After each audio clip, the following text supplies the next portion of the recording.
time for the ride home in ENC. Yes! Yes! Yes! This is your 5 o'clock drive with Patrick Johnson. Holy mackerel! More news, more interviews, more ECU stories than you can shake a stick at. Hey, stop shaking that stick. This is the Patrick Johnson Show. Pirates win! Pirates win! On 94.3 The Game. Loco 25. Welcome in, everybody. Patrick Johnson Show here on 94.3 The Game and the IBX Media app, also 94.3thegame.com.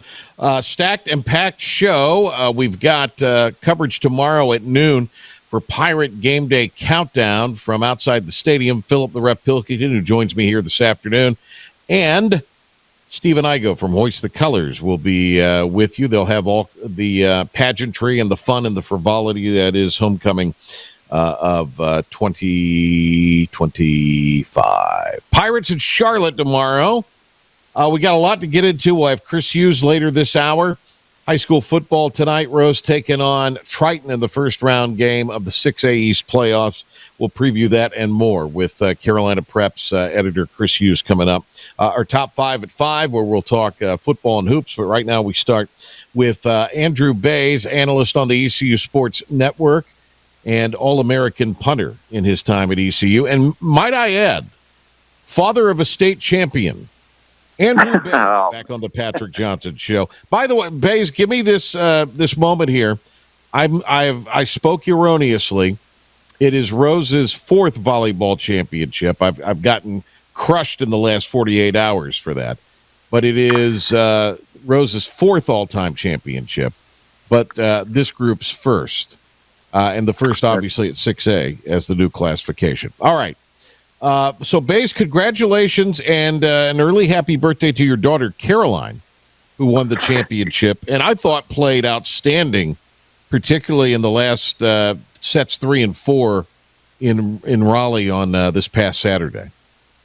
Yeah, I appreciate that. Obviously, I was in Temple with the commitment with the Pirates, and I had your broadcast, which by the way, man, I know you've been covering the volleyball games, and you do an exceptional job, in your calls, and I know it was a treat for you and for Juliana to be able to call a local team, in that type of deal, and so it was awesome for me. It was really hard to kind of follow it as the Temple and ECU game was unfolding, but it was nice to know that you were on the call. I was getting updates throughout the Pirate game from all the family and everyone that was there, kind of updating me as things were going as well. It was tough being away from it. We invest so much time with our kids and these types of things. It was tough to be away from it, but I do have to say, my oldest daughter, Anna, was in a state championship with Rose her senior year.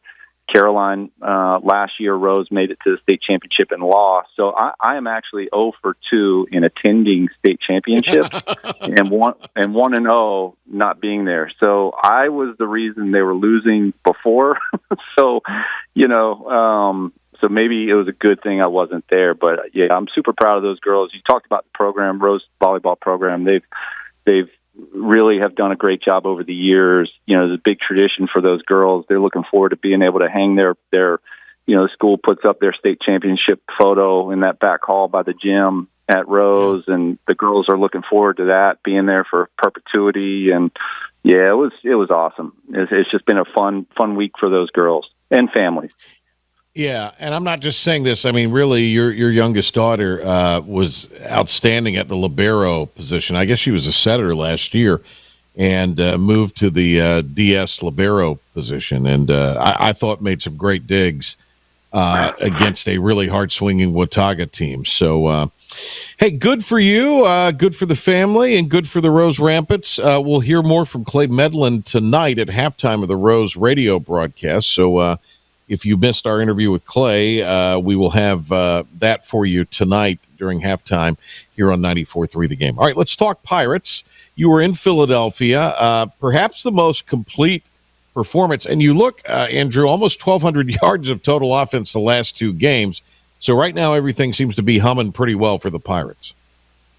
Yeah, I mean, I think we were all expecting, this conference has been pretty tight, and we've seen some good football throughout the conference. I think going into it, we were all anticipating seeing, a better offensively performing team. And, quite frankly, that Temple defense really kind of checked out early in the third game. Or in the third quarter. That was, all effort on the Pirates to inflict, a lot of damage at that point where they were ready to get out of it pretty early in that game. And Evan Simon, the quarterback of Temple, has been really efficient through the season. It was somebody that we definitely highlighted. And the Pirates, held him to 80 yards passing. I think he only had 11 completions. Rushing the ball, there wasn't much there. And I go back to some of our production meetings that we had with the coaching staff last week, and Blake kind of gave us, and Coach Aldridge gave us an idea that they really looked at that offense as an option style offense. And there's something calming when you talk to Blake Harrell when they're facing an option style offense. They're very comfortable in how they approach it. They have a lot of experience, being able to break that type of offense down. And as we go back here, in Blake's, kind of quick tenure, he's had a lot of success with those quote unquote option style offenses. And it was a complete performance for, for Blake Harrell and that staff. John David Baker wants to get that running game established. He always has. He hasn't been, he's been very clear about that his passing attack, goes through that rushing attack first. And I know, some fans were clamoring, for more passing attack early in the season, especially when you see Anthony Smith and Yannick Smith and Brock Spalding, all these threats that are running off, open. But they just didn't have the time or protection to be able to get the ball downfield. And that all comes from being able to get the rushing attack going. And it's funny how things have twisted the last couple of weeks. Now we've got a rushing attack offense. And Caden Hauser's, it's a completely different deal for him. When you get that rushing game going, those receivers are even more wide open. And he's completing, 80% of his passes, on Saturday, and hyper efficient. The rushing attack looked great. The offensive line looked great. They're finally starting to get healthy. And, defensively, I think Coach Aldridge, part of their strategy, if you watch that game, was, to get them to be aggressive on first down, get them to long down and distances in second and third down, and really kind of level the balance to the Pirates defensively. And they did that. They were super aggressive on first down. They almost, jumped a couple routes and could have had, additional turnover or two. But no, it was a great effort all the way around. I was happy to see it. Andrew Bays with us here on the Patrick Johnson Show on this Get You to the Weekend, Get You to Homecoming Weekend edition on this Friday. Hey, I want to ask you a little bit about the defense, because there's not really one guy you can point to and say, okay, well, he's statistically the heartbeat. I mean, in other words, it's a very balanced sort of deal. I think they run to the football much better now than they did earlier in the year.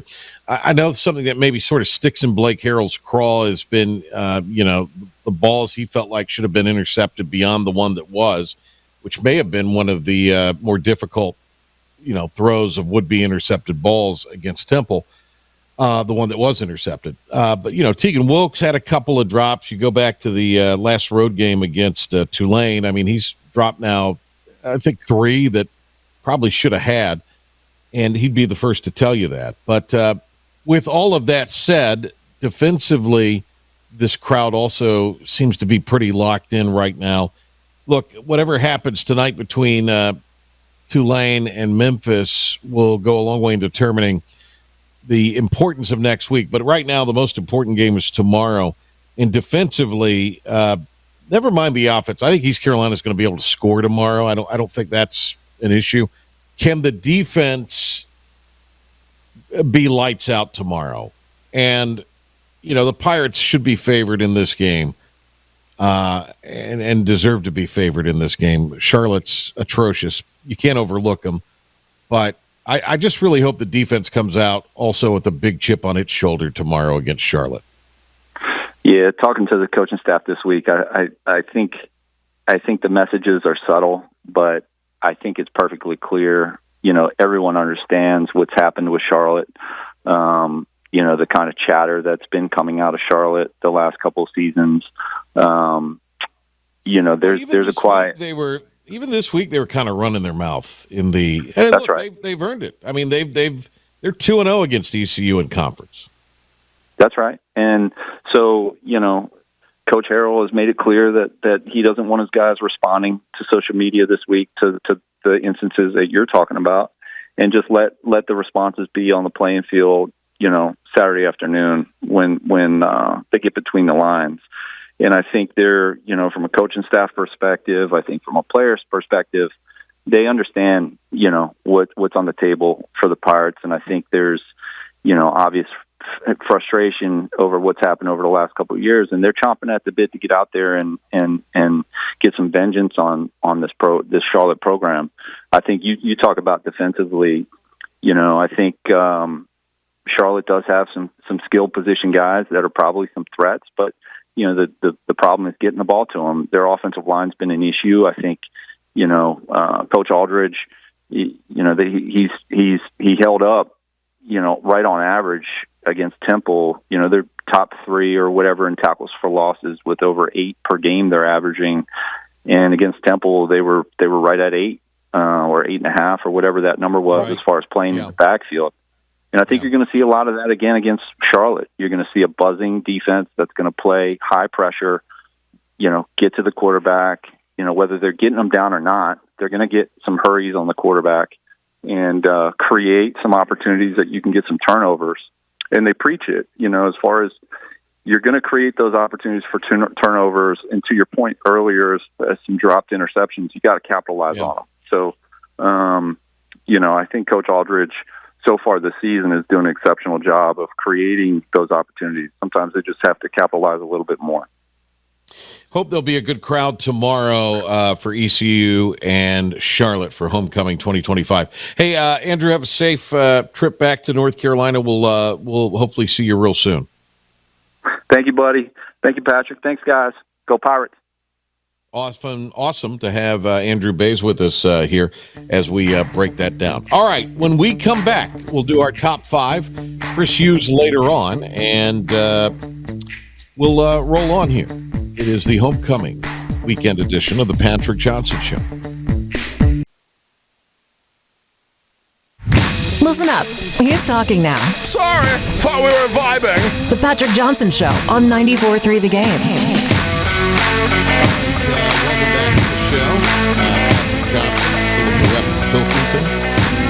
Pre-game tomorrow at noon on 94.3 The Game, and it will be a 3 o'clock kick. You can check out all of our coverage and all of our programming, ECU and otherwise, at the IBX Media app. Our pal Dickie Carrata, who has the book that is out right now, I Am a Pirate, and it, of course, is about Dickie Sport, our ECU Hall of Famer. They will be being sold tomorrow. Dickie can autograph them for you there as well. Says he's going to be at the outside the tailgate area entrance. So Tailgate Plaza. He'll be outside the entrance of Tailgate Plaza at 2 tomorrow. So about the time you guys are getting off the air with your pregame bilk, Dickie Carrata will be at the Tailgate Plaza with his book an hour before the game. So you can check him out there. Go to Facebook, of course, ECU Hall of Famer Dickie Carrata, the book, I Am a Pirate. Go buy a book or two from Dickie tomorrow. Here's the beautiful thing about that is that the money is going towards the or into the Pirate Club from all of Dick's book sales. So there you go. All right, let's do top 5. This may very well be our last mission. Let's make it count. This is the Patrick Johnson Show on 94.3 The Game. It's impossible. Now some stories you may have heard. You ready? Or catch it for the first time. This is your 5 at 5 with the P-Man.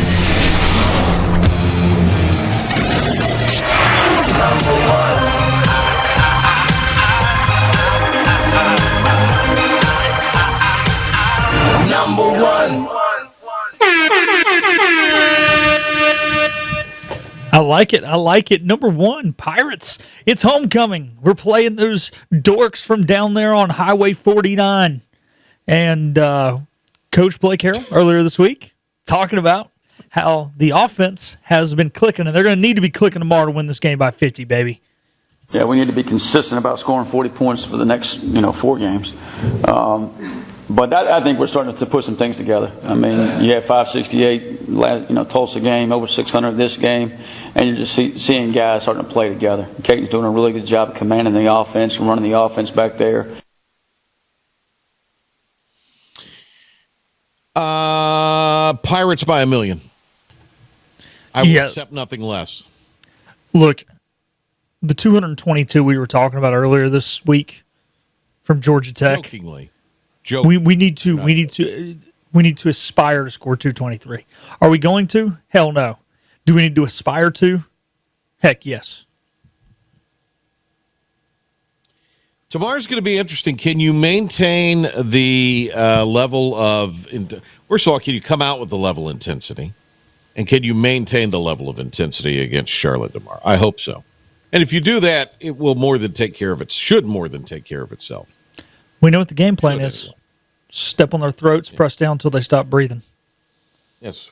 Wow. We know what the mission is. I didn't know Pilk had that sort of killer instinct in him. Wow. I like it, though. I have no problem with that whatsoever. Number 2. Well, the Pirates will not only be on the gridiron tomorrow, they're going to be on the hard court as well, traveling up to Richmond to take on the Spiders.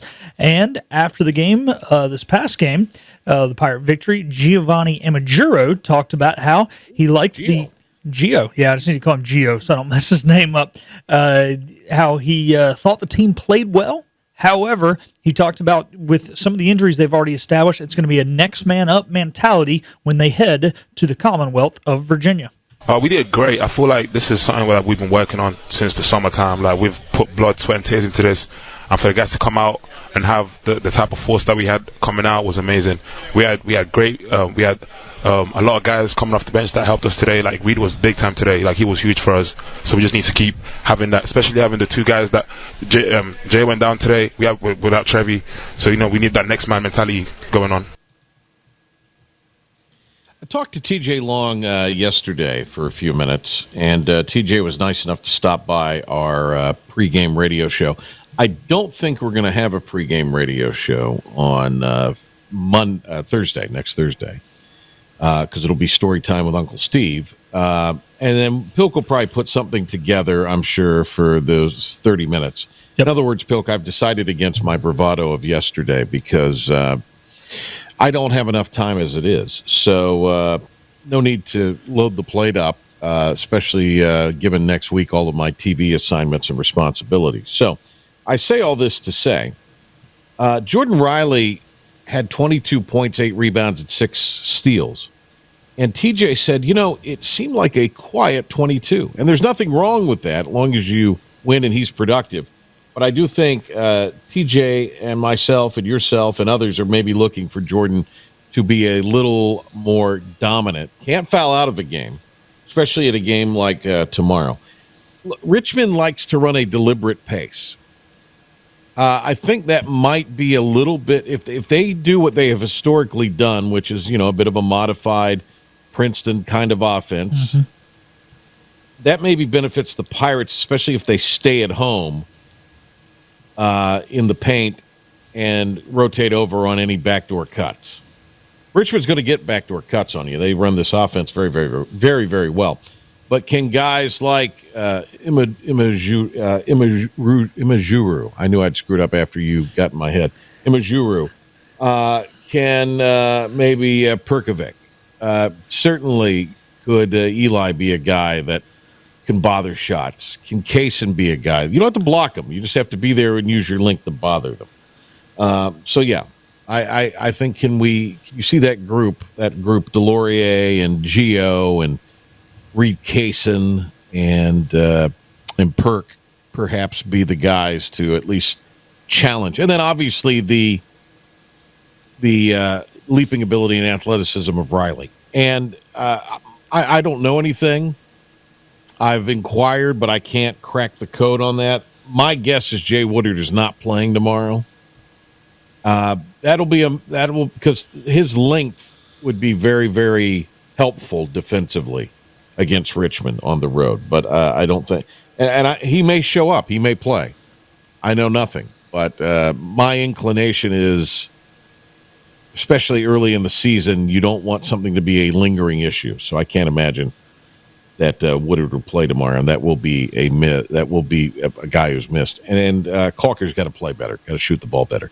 Hey, what's the game plan for the radio broadcast of basketball tomorrow? Yeah, Patrick, I'm glad you asked. So if you're locally here in Greenville, 107.9 WNCT will have the football game. And if you're anywhere outside of Greenville and you pick us up with the affiliate stations, that'll be football. Basketball is going to be 94.3 the game only. And if you're outside of our listening area, remember, IBX Media app, free for download, Apple App Store and Google Play, also 94.3thegame.com. 3. Number 3, some postseason awards were given out last night for Major League Baseball. Alec Burleson, National League Utility Player Silver Slugger Award. Congrats to him, another ECU player that is garnering headlines nationally and in the sport of baseball. And if you're the Cardinals, it gives you something to build around with Alec Burleson, a guy that's a solid citizen, a great player. And if you're St. Louis right now, you need something to kind of look forward to if you're a Cardinals fan, because you're clearly looking up at people in that division. Cincinnati's a playoff team, surprisingly, but a playoff team. The Cubs, depending on how much money they're willing to spend, and you got to think that they feel like they'll be a 90-win team again, even if they don't make a ton of additions. I know they declined to pick up an option for one of their pitchers. Obviously, Milwaukee had the most wins, for what that's worth. And then, Pittsburgh at least has Skynes. So there's something there to look forward to if you're, a Pirates fan, Pittsburgh fan. So you got to be able to build around something and look forward to something if you're the Cardinals. So it might as well be Burley. And so congratulations to him. Yeah, happy for him. I think they really do like him there in St. Louis as a whole. Well, they should, because they don't have a whole lot of anything else. Number 4, it's the time on our show this week, Patrick, we pick our favorite games to watch over the weekend. Let's start with college football. Take it away, P-Man. There's just nothing that excites me. I'm sure I'm overlooking something. I know LSU is playing Alabama, but I mean, that's nothing. Indiana at Penn State, that's become what was a marquee game now, a nothing burger.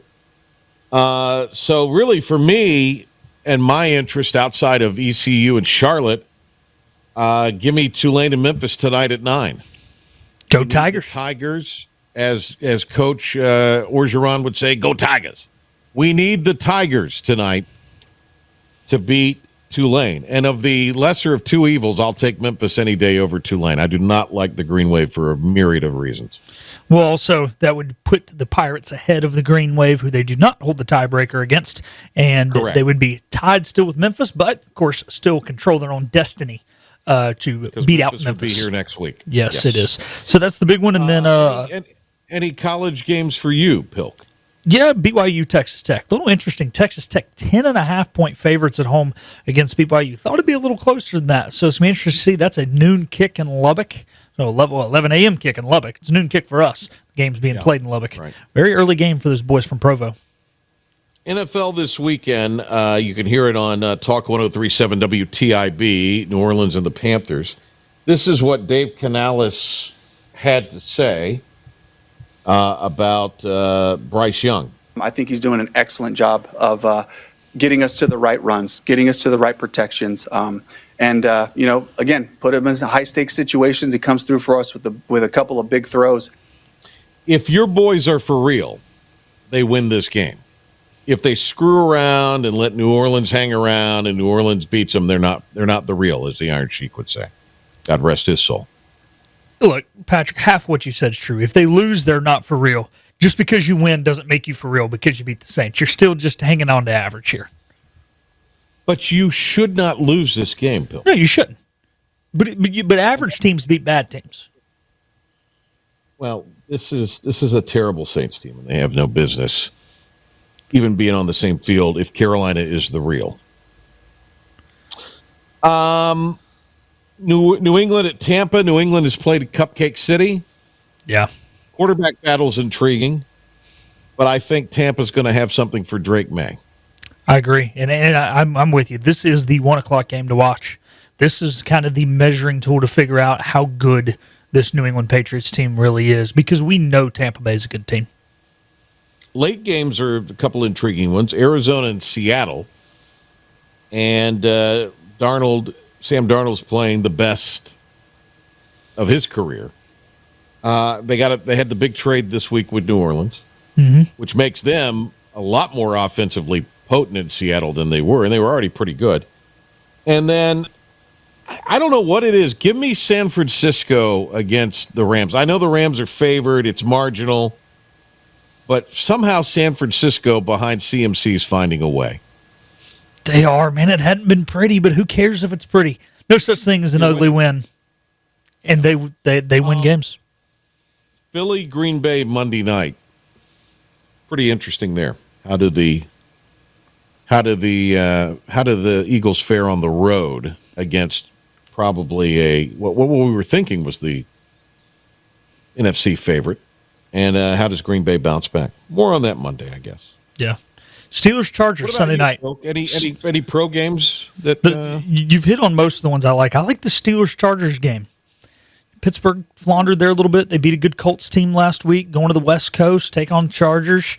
These two teams are kind of in that backdoor Super Bowl contender deal here. They're not the Chiefs, they're not the Bills, but things fall their way. They get hot at the right time. We could see them playing in February. I like both these teams a lot. All right. Number 5. You wanted to do something on Moneyball. I don't care. Let's talk college basketball, Bill. But P-Man wants to talk hoops. Yeah. He wants to talk hoops. Interest. Okay, you're right. Number 19, baby. Jayhawks. Number 20. So, Tar Heels. Tonight's probably one of the better games of the early season. Kansas and North Carolina. And you have two teams that have a lot of questions, even though they're in the top 25. And I wonder how much of that is off of reputation. Certainly they have decent rosters because they are blue bloods. How does Kansas has got a pretty hellacious early season non-conference schedule. Oh, yeah. They play Duke a little later on in Madison Square Garden, this trip to UNC, which is a good thing.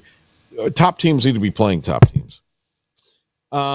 Duke tomorrow hosts Western Carolina. Other than to see how Cameron Boozer will play at home in a real game, and I like how Shire said you're soft for the game in Charlotte, and he after what was scoreless first half, yeah, and and Boozer came out and went nuts in the second half and put together a hell of an effort, and then UAB out of the American tonight in Raleigh to take on NC State. That is a 9:00 tip. From the Lenovo. What is that about? I have no idea. I got one other game for you on is it Saturday? Yeah, it's Saturday. All right. I think it's a nooner. Number 15, Alabama. Number 5, St. John's. Again, another game within the top 25, and we need these type of games early in the season. We do, but you know what? We're getting at 7:00. We're getting Coach Cal against Tom Izzo, baby. Number 14, Arkansas. Number 22, Michigan State. Anytime I get Cal Izzo, always intrigued. So there's some good basketball this weekend. There's good ball this weekend. Everybody said Christmas is almost here. Heck no, baby. Christmas is here. College basketball's here. No, that's look, people can poo-poo college basketball all they want, but I mean, those are some good I think it's better than the college slate. There's nothing on the college slate that is got to see this weekend in football. I mean, I want to see how good Texas Tech really is. I really do. I know BYU's good. I think you'll see how good BYU. I don't know if they're that good. It's a tough spot for BYU to go into. It's a tough spot for Texas Tech to be in. But outside of that, what is there? No, there's nothing other than that. Big Ten and the SEC really are top heavy and not that interesting. Yeah. Despite what we're being fed every day and every week. All right. Time out. We return with a look at all of the key playoff games tonight, particularly here in the East. Carolina Preps. Chris Hughes joins the show. Of the show on the IBX Media app or where you get your podcasts. I listen on my Apple Watch. Smart speaker. Listen while you work. I listen everywhere. The Patrick Johnson Show on 94.3 The Game.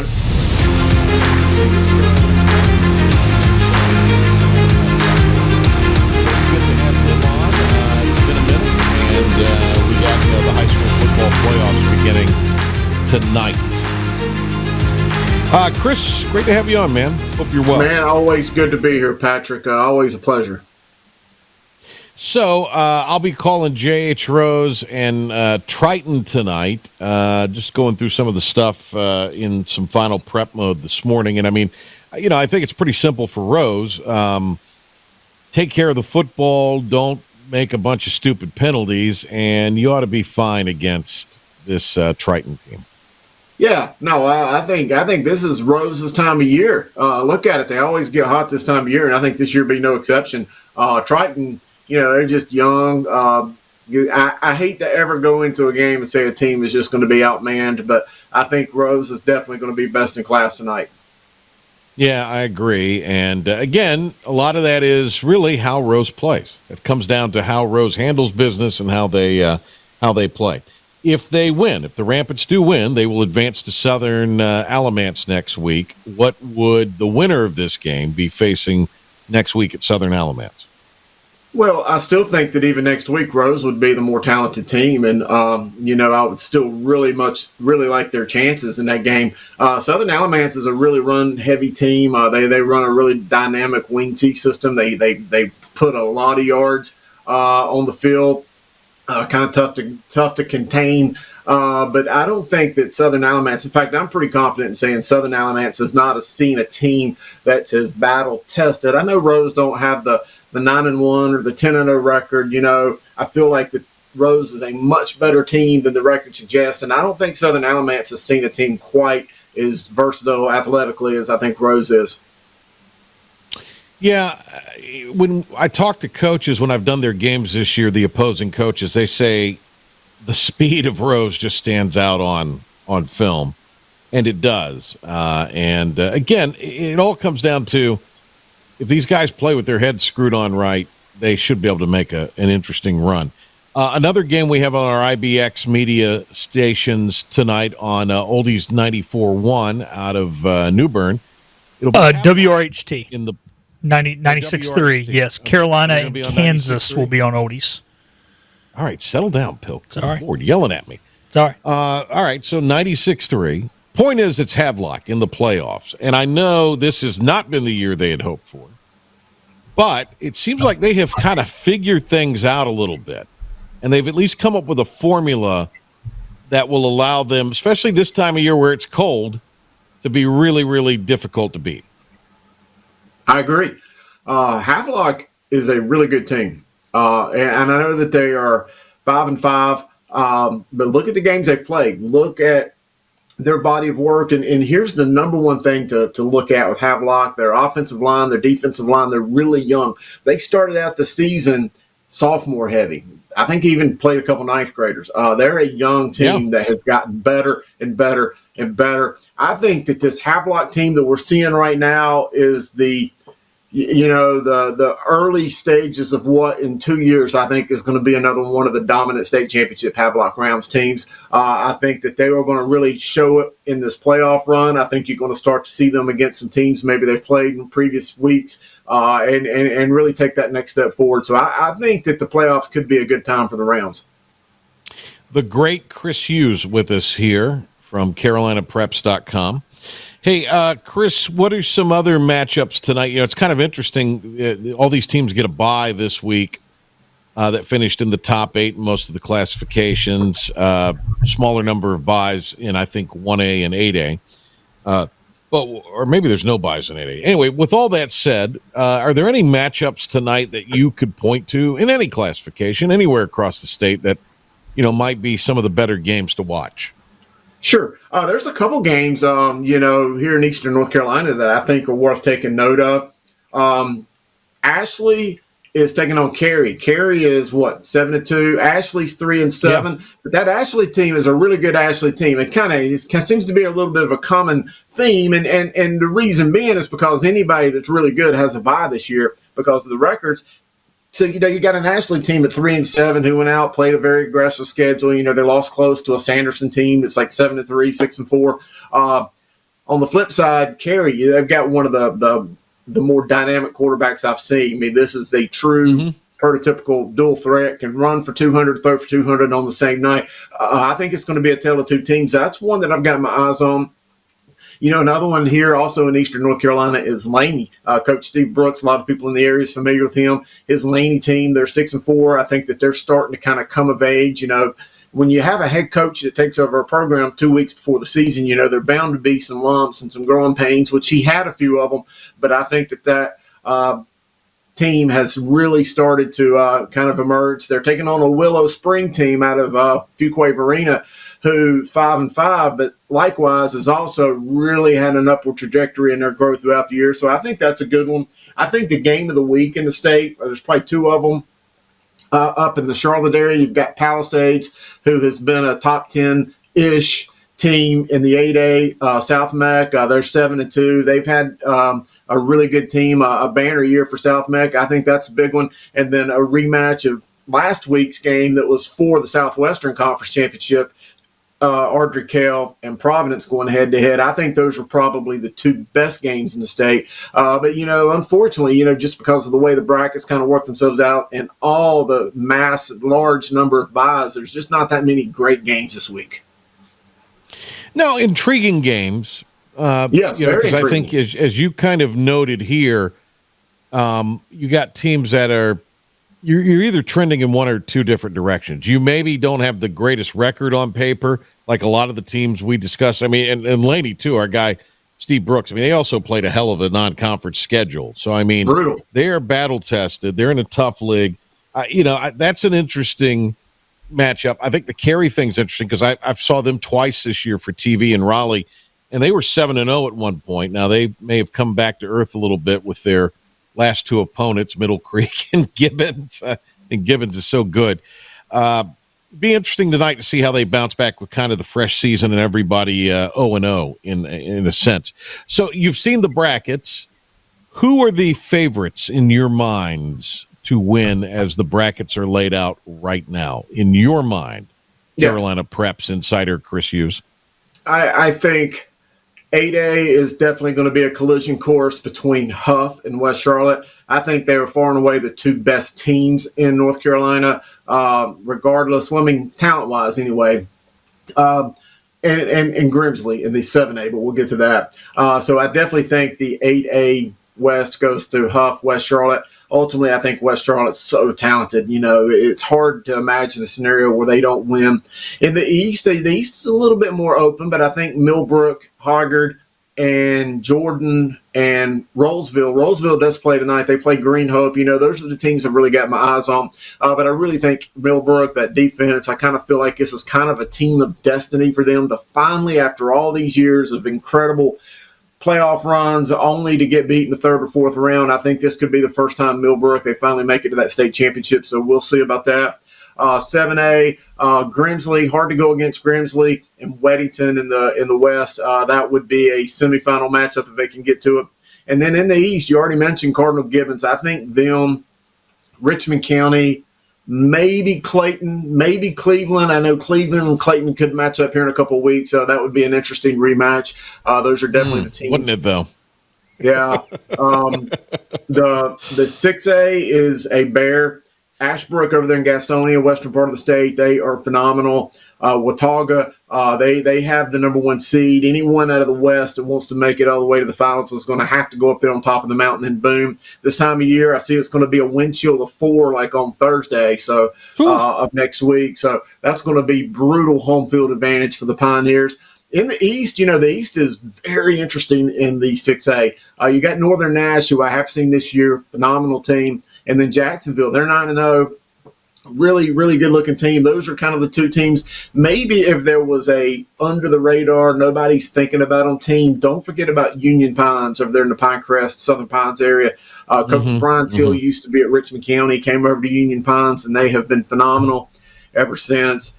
5A, Hickory, East Lincoln, Crest, J.M. Robinson. The West really has seemed to dominate that 5A bracket. They seem to have all the best teams. Maybe you could see South St. Paul's, Northeast Guilford, maybe in the East. Wilson Hunt is having a banner year.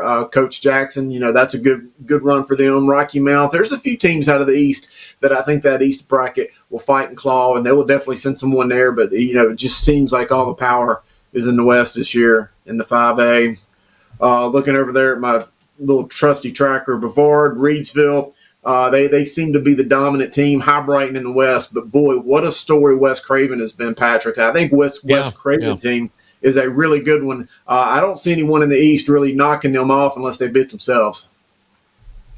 Yeah, they're running with a little momentum right now. West Craven is. They've really played well this year.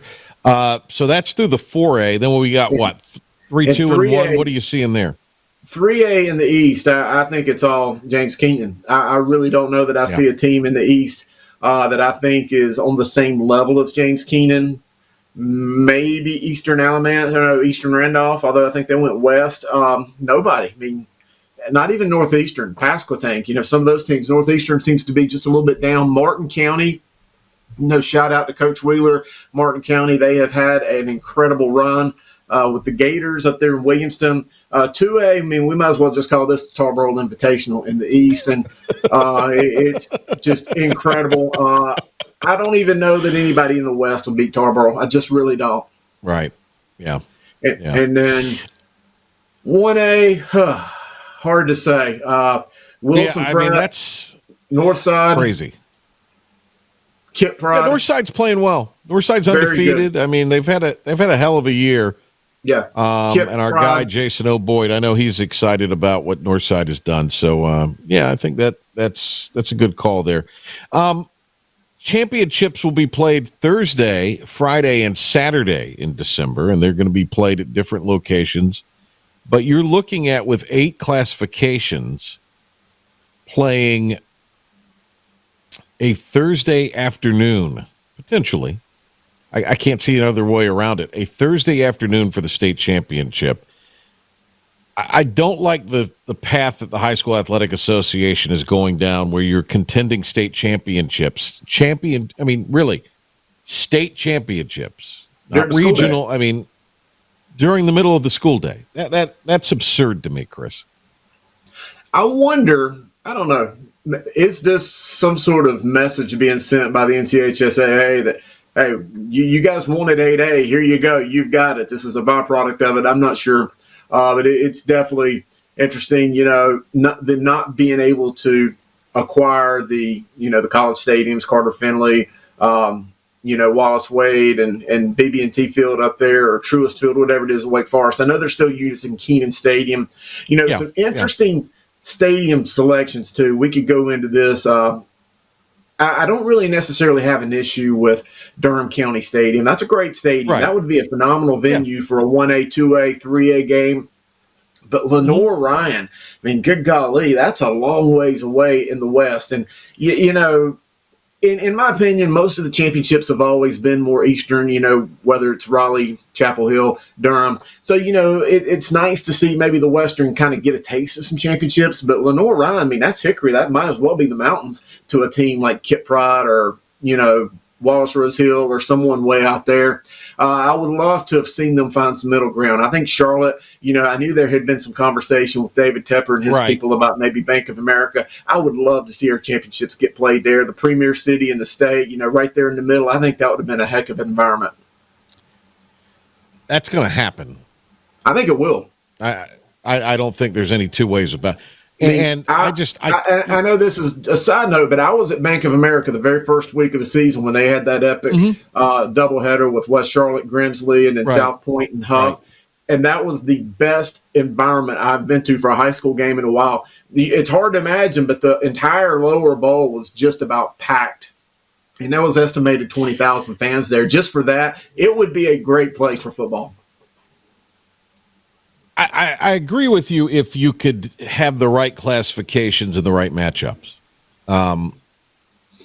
I think it becomes a little too.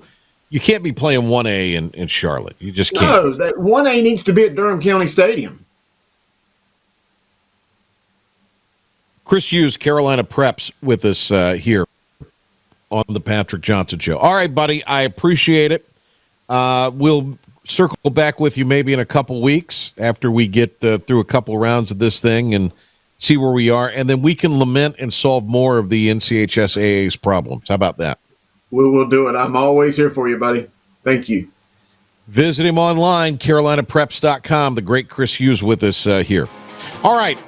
Come back, get you set for ECU homecoming tomorrow, and wrap up the week right after this.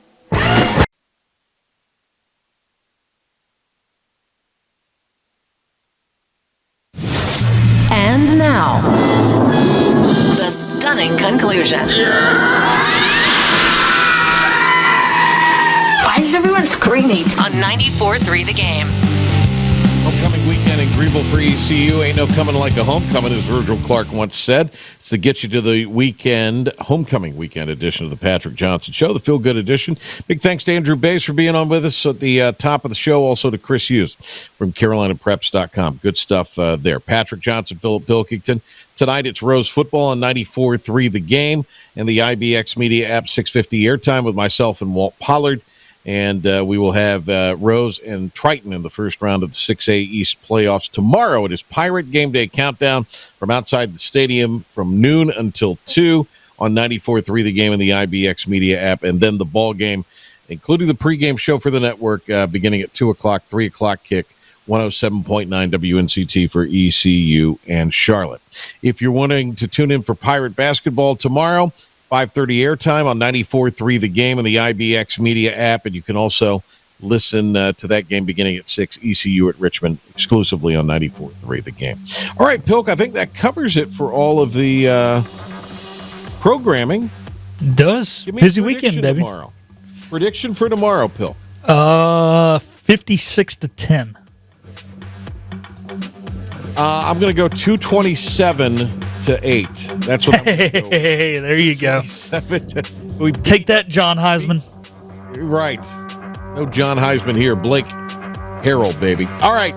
Have a great weekend, everybody. Be safe out there. We'll see you a little later tonight on the radio. And next week at Tiebreakers, join us 5 o'clock. We're the PJ Show on Mondays. We break it all down from the weekend.